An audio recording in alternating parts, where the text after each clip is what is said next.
60, aún en la actualidad todavía no pueden ser superadas. Algunas de las pocas referencias que hay en materia de liberación de la mujer y algunas sugerencias pareciera que pasaron por alto, y aún más pareciera que reaparecen, pero no es que reaparezcan, sino que todo se mantiene como hasta ahora. Por eso este libro es muy importante y vamos a empezar a hablar en contexto. John Stuart Mill nace en 1806, fallece en 1873. Este libro lo hace en colaboración de su hijastra, Helen Patron. La prostitución no era regulada, pero preocupados por los hombres que consumían estos servicios sexuales de mujeres, se establece una ley sanitaria estricta en Inglaterra por la cual todas las prostitutas tenían que someterse a estrictos exámenes médicos. Si se detectaba alguna anomalía, estas mujeres eran ultrajadas, eran inspeccionadas de una manera brutal, con métodos que hoy nos parecerían que atentan directamente a los derechos humanos. Y si tenían alguna enfermedad, eran encerradas en centros hospitalarios alrededor de 3 meses y después se hacía una prórroga hasta de un año.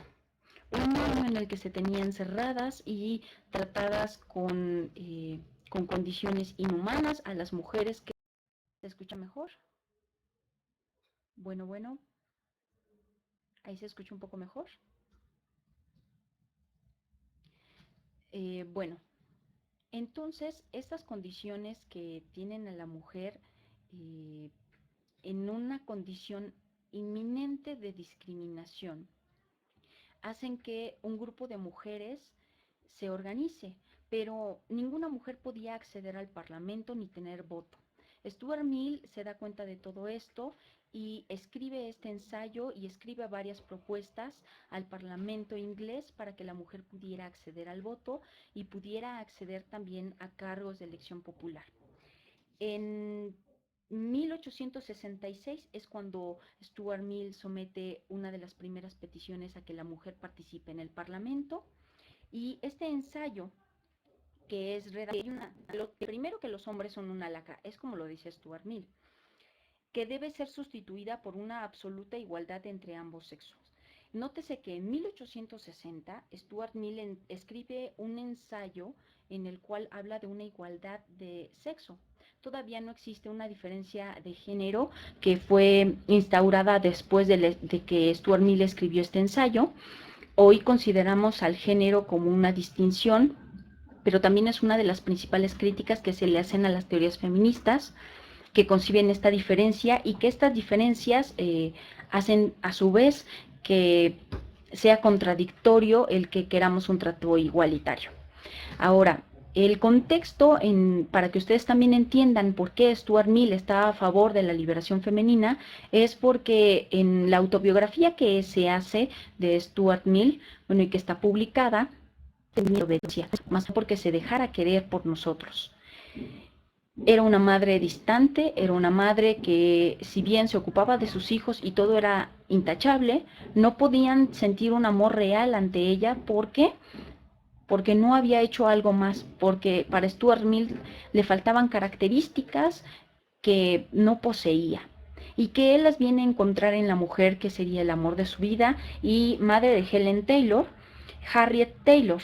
Harriet, para Stuart Mill, conformaba todo lo más hermoso. Harriet era el complemento de inteligencia, de emociones y con una superioridad notable.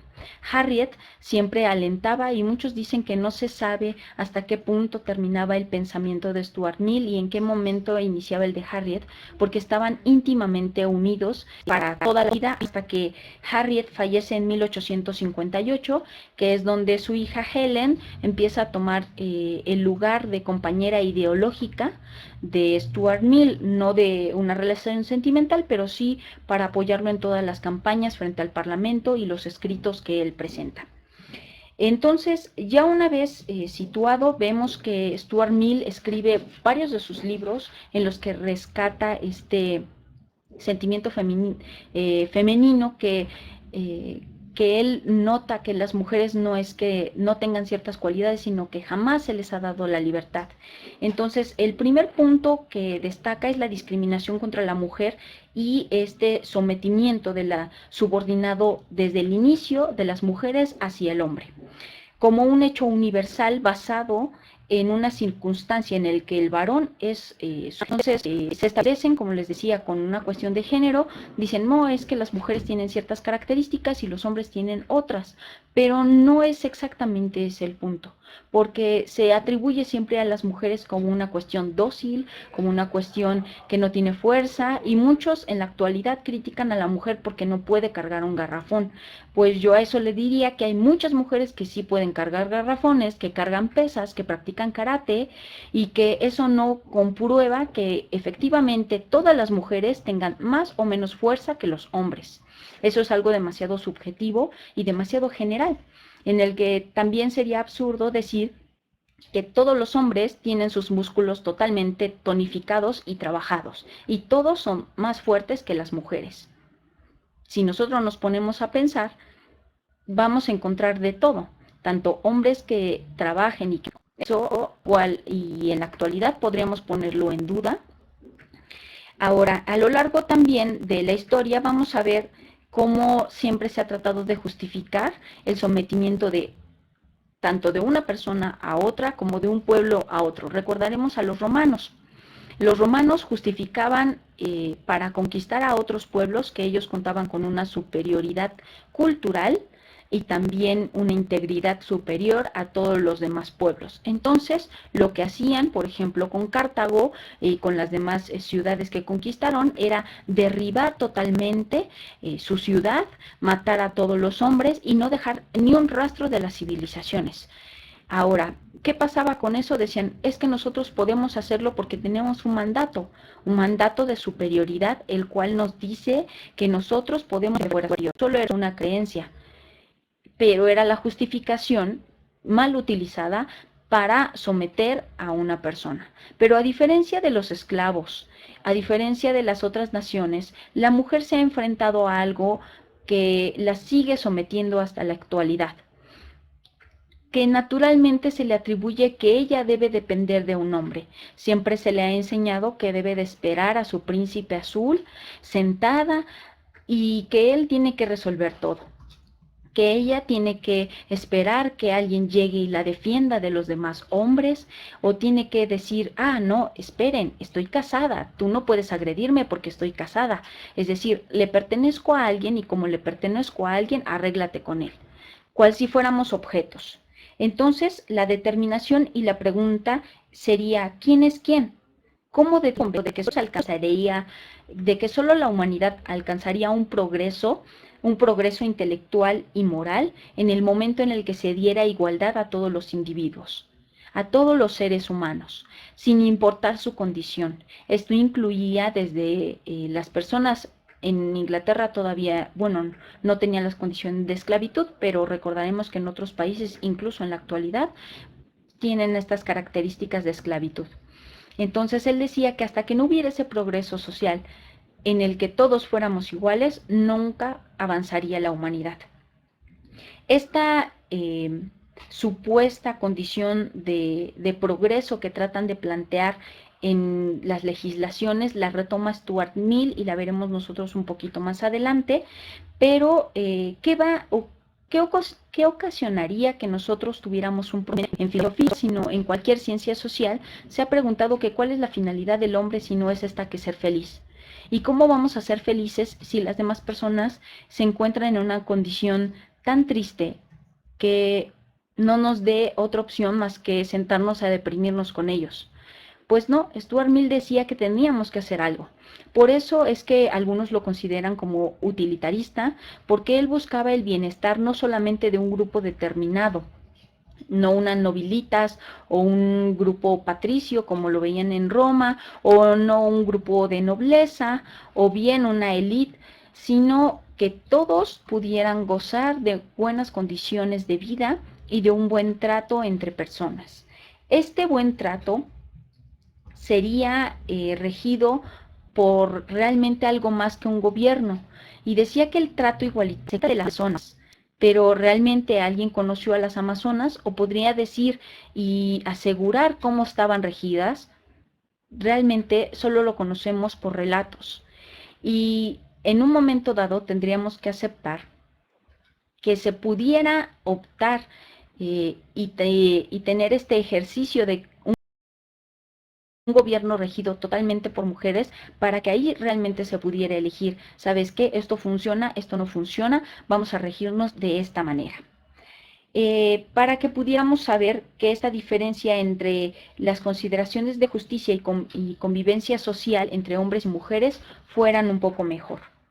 Hay un argumento muy interesante con lo que justifica Stuart Mill su dicho del sometimiento de la mujer, y es al decir que se abandona la ley del más fuerte aparentemente, porque esta situación de la ley del más fuerte parecería que fue de muchos siglos atrás, pero no.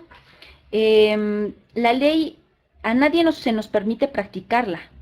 No podemos ir y golpear a alguien porque estaríamos aplicando la ley del más fuerte, porque yo puedo, lo hago, pero pareciera que las leyes son puestas justo en el lugar donde se encuentra el que tiene el poder.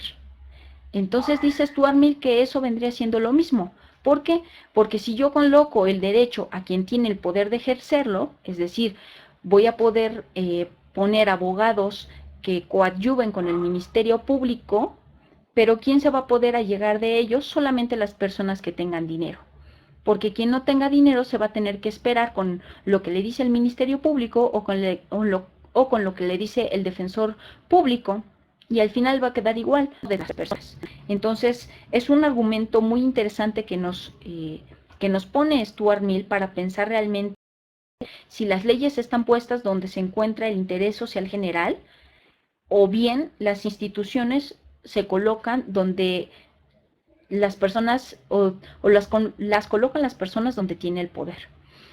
Sería una muy buena pregunta, y ahí cada quien podemos reflexionar. Yo tengo mi postura, creería que están donde se encuentra el poder y no en el interés social general, pero igual y alguno de ustedes puede diferir de ello.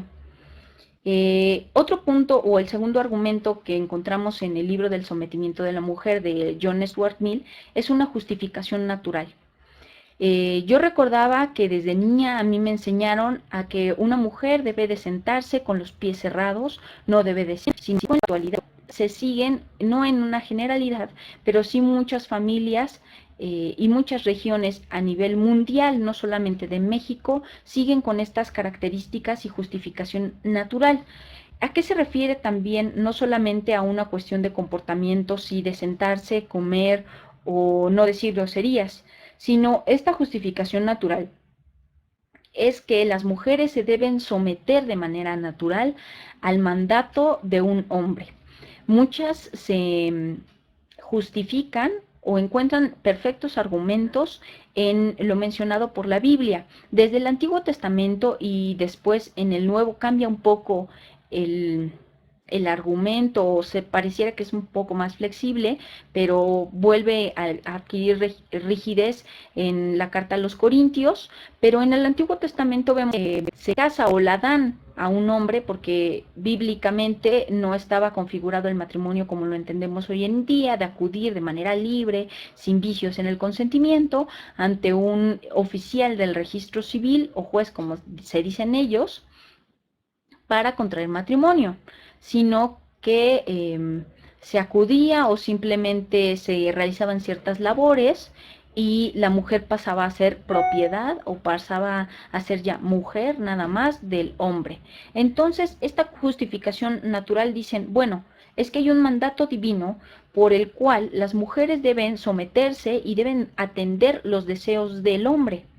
Esta sujeción de las mujeres les impide ser libres y realizar cualquier tipo de actividad que ellas quisieran, y que son atribuidas a ellas por un carácter netamente natural. No pueden escoger, y lo que no puede hacer se refuerza con una conducta construida socialmente, siendo que la opresión de la mujer hacia el hombre es una costumbre antinatural y un sentimiento que es atribuido por costumbre. Y no podemos contrariar o no se podía contrariar eso porque se iría en contra del mandato divino. Y como nadie quiere ser condenado para ir al infierno, pues qué más, seguimos en que la mujer es sumisa, tiene como características la mansedumbre y siempre tiene que ver a la cabeza de la casa, es decir, al hombre. Eso va muy de la mano con otro de los puntos relevantes, que es la aceptación voluntaria. Esa aceptación voluntaria enseña a las mujeres de manera tradicional, de manera de que nosotros debemos de sufrir y sacrificarnos por los otros. Los otros no solamente conlleva a otras mujeres, sino en su mayoría nosotros debemos sufrir y sacrificarnos por los demás. Es un punto muy delicado que nos pone a pensar Stuart Mill, porque dice que el sacrificio que se le obliga a la mujer es de tal punto que pareciera que nunca que es incuestionable. Incuestionable, ¿por qué? Porque es natural que una mujer se sacrifique hasta morir por sus hijos. Hay un alto índice de parricidios y también de homicidios que son cometidos de hombres hacia mujeres. Actualmente, y aquí en México, ya existe el término de feminicidio, y es un homicidio cometido por razón. Se está olvidando de lo que ella quería, de lo que ella anhelaba. ¿Por qué? Por un sentimiento de sacrificio hacia los otros, un sacrificio desmedido, un sacrificio que jamás va a tener un comparativo y que se ve tan natural que una mujer se sacrifique por alguien más que pasa por alto porque era su obligación. Y lo que una madre pensaría o una esposa pensaría que va a recibir un trato considerado porque ella se sacrificó, porque ella sacrificó sus sueños, sus ganas, sus deseos, su tiempo para realizar una conducta que al final muchas veces no se le agradece. Es por esta aceptación voluntaria que con el tiempo se le enseña a la mujer a callar, pero quisieron ponerse un poco estrictos y decir, bueno, vamos a cambiar esto, vamos a poner leyes rígidas que obligan a los hombres a no golpear a sus mujeres, pero ellos encontraban cualquier pretexto para matarlas. Y actualmente se sigue pasando lo mismo. Hay una ley federal, bueno, una ley que aplica de manera federal aquí en México para prevenir cualquier acto de violencia contra la mujer y garantizar que ella viva de una manera libre de esta violencia. Sin embargo, ¿se lleva a cabo? No, porque siempre se buscan pretextos para justificar estos actos de discriminación en razón de género. Ahora, esta ley como protección a los abusos masculinos recurre al miedo que tienen las mujeres.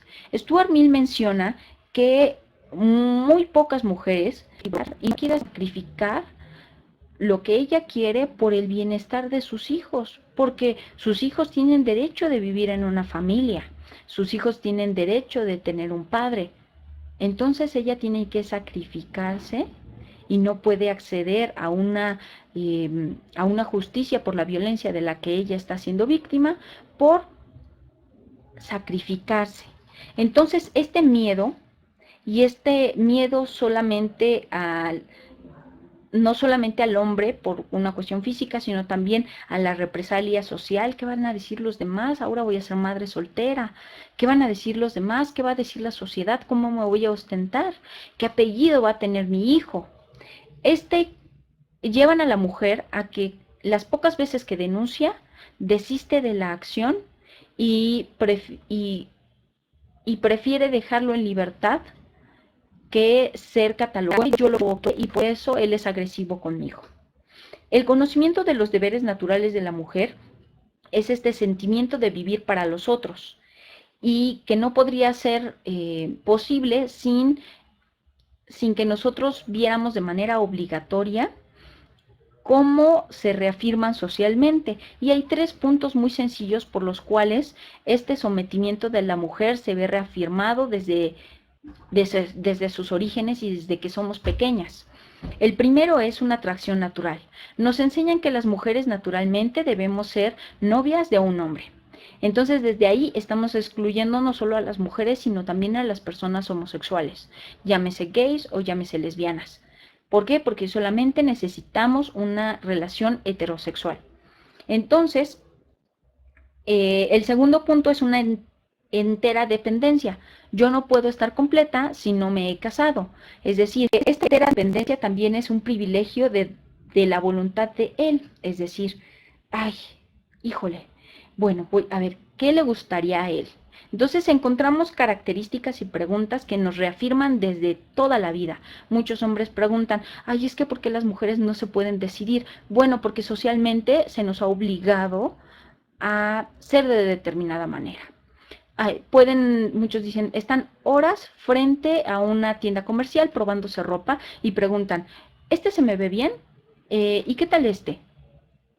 ¿Por qué? Porque se está dependiendo de la autorización de alguien más para realizar una conducta. No se obra con libertad, siempre bajo los deseos de la otra persona. Y volvemos con la sumisión al deseo de los otros. Y el tercer punto es la consideración de que se fije alguien en ti. Es decir, desde pequeños o desde pequeñas se nos dice que de sacrificio, como en el caso de Bella, que se sacrifica por el padre, o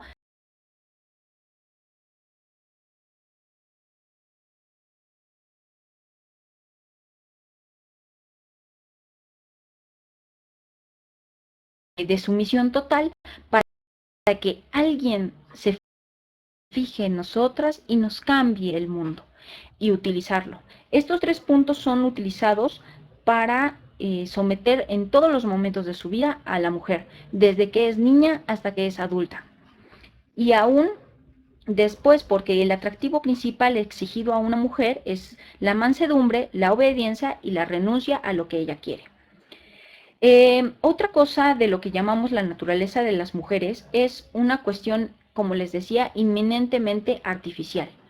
Inminentemente artificial porque realmente uno gusta una cosa u otra.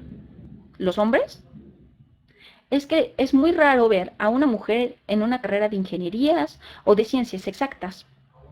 Ellas son más como para carreras artísticas, carreras más delicadas, carreras en las que no se les exige cargar una máquina o utilizar de más su inteligencia. Esas son características artificiales que se les atribuyen a las mujeres, porque no se sabe a ciencia cierta qué es lo que les gusta o no, porque a la mujer históricamente nunca se le ha dejado hablar, nunca ha tenido la libertad para hablar. Y aún, ¿qué pasaría si en un certamen se tuviera la oportunidad de manifestarse? Por ejemplo, si hay una prueba de determinada, por ejemplo, de canto, que este esfuerzo siempre va a ser social, porque es la manera en la que se sustenta todo, es en la manera en la que nosotros vamos a encontrar, que nos vamos a adaptar. Desde pequeños se nos dice que tenemos que vivir en sociedad. En casa se nos enseña que no debemos de golpear a los otros, que a una niña no se le debe golpear ni con el pétalo de una rosa. Y en ese sentido, si encontramos hombres que tienen características más delicadas, hombres que no les gusta la violencia, hombres que no les gustan las groserías, que no les gusta escupir en la calle, que no les gusta hablar fuerte y que naturalmente no tienen una voz gruesa, pasa como lo sucedido con Edward Louis en Francia, el cual era catalogado desde niño por sus propios padres como niña. Como niña, ¿por qué? Porque él tenía, nos llevan a un sometimiento natural, a pensar que la mujer naturalmente está hecha para conductas delicadas que no impliquen mayor inteligencia más que lucir bonitas y tener hijos, es parte del sometimiento al que aún en la actualidad pareciera que somos víctimas. Un claro ejemplo del sometimiento de la mujer ahora en el siglo XXI y que se refuerza con las características que nos menciona Stuart Mill, lo encontramos simplemente en la televisión. En la televisión hay miles de campañas publicitarias en la que nos muestran a una mujer delgada, con rasgos finos y con un lenguaje corporal muy sumamente delicado, mostrando poca ropa y mostrando que no es nada inteligente, que lo obvio estaría así de delgada. Entonces, esos patrones sociales que se nos exigen como mujeres van en contra de lo natural, en contra de aquello que implica que estemos bajo el hombre, siempre en un orden jerárquico. Entonces, mientras exista esta jerarquía de uno tiene que someter al otro, uno tiene que estar a disposición de lo que quiere el otro, jamás se va a lograr una igualdad y jamás se va a lograr un progreso. Entonces, les voy a leer una cita íntegra del texto para que vean un poco cuál es el sentir de John Stuart Mill en 1860, que es cuando escribe el ensayo, y dice así: lo que hoy en día llamamos la naturaleza de las mujeres es una cosa eminentemente artificial, resultado de una preocupación absolutamente innecesaria. Lo que por naturaleza las mujeres no pueden hacer es enteramente superfluo que se lo prohibamos. Vamos a encontrar que no a todas, pero a muchas mujeres se les prohíbe realizar ciertas actividades, aun cuando se gradúen en contabilidad, en ingeniería, e incluso en las que se llegan a trabajar en la milicia, muchas veces son puestas en cargos administrativos, no en campos de trabajo directo en contacto con comunidades o con grupos especiales. ¿Por qué? Porque se cree que naturalmente la mujer tiene facilidad para la administración y para ser una muestra de que la mujer puede realizar algo más. Entonces, eso en la actualidad, muchas empresas utilizan a las mujeres o es amable. ¿Qué tal si no lo es? Muchas veces se dice que la mujer no puede practicar deportes de contacto porque se vaya a romper. Y eso no lo podemos saber. Y este sometimiento de la mujer dentro del matrimonio, que es de lo que habla Stuart Mill más adelante, y se ocupa varias páginas para hablar de la situación de la mujer dentro del matrimonio, es principalmente este sometimiento ante los hijos, aunque una mujer siempre tiene que estar a lo que ellos les dicen. Otra más es que siempre las mujeres tienen que ver por lo mejor para los demás y después ver qué podrían hacer ellas, de tal manera que cuando vemos que llegan a determinada edad, por ejemplo a los 40, 50 años, en el que estaban decide golpearlas cada tercer día. Ahí se acabó todo. ¿Por qué? Porque no tienen más opciones, porque jamás se les enseñó a pensar diferente, porque ellas mismas no podrían concebir su vida de manera diferente.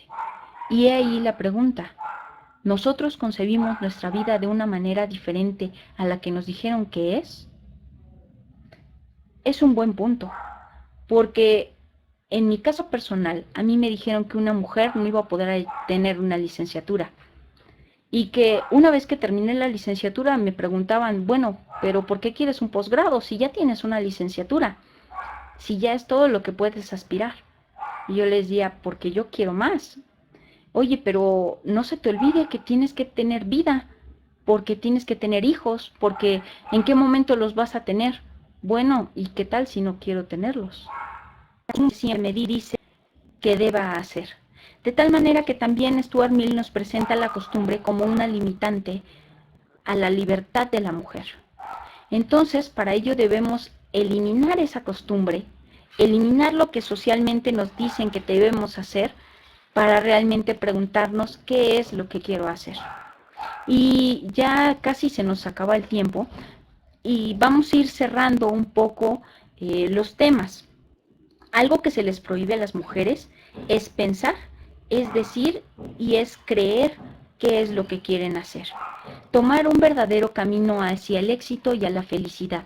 Stuart Mill nos dice que estar preparados para llevar una vida diferente y una manera de pensarlo es realmente ante este reto de pensar qué pasaría si yo no tendría que darle cuentas, podíamos hacer algo más. Cuando las primeras empezaron a escribir y a retar a los hombres, es decir, a retarlos haciendo cosas nuevas. Recordarán, Frankenstein fue escrito por Mary Shelley, pero cuando vieron que la obra era perfecta, que era impresionante, decían, es que una mujer jamás podría pensar eso. ¿Cómo eso lo pudo haber realizado una mujer? Y aún así ella tuvo que esperar la visión de los hombres para decir que era bueno por un grupo de editores masculinos y que lo publicaran. Y ella venció el reto, imaginó, creó algo diferente. Y esa capacidad que tuvo para construir de nuevo su mundo fue totalmente impresionante. Y aún en la actualidad, muchas mujeres pueden realizar muchas cosas, pero socialmente se les opone y preferentemente la mayoría de las mujeres dicen tener vocación solamente para aquello que es del hogar, pero no es cierto. Dicen, es que necesariamente una mujer tiene vocación para hacer de comer. A ella les queda delicioso. Y yo podría decir que los mejores chefs, incluso todos los que pasan en televisión, en revistas, la mayoría son hombres. Entonces, ¿quién podría determinar que naturalmente es de uno o de otro género? En el sometimiento a la mujer es un libro muy importante porque es un parteaguas en 1800. En 1800, Stuart Mill decía y trataba de pensar algo diferente, algo que innovara y que le diera las armas a las mujeres también para poder llegar al Parlamento y hacer algo diferente.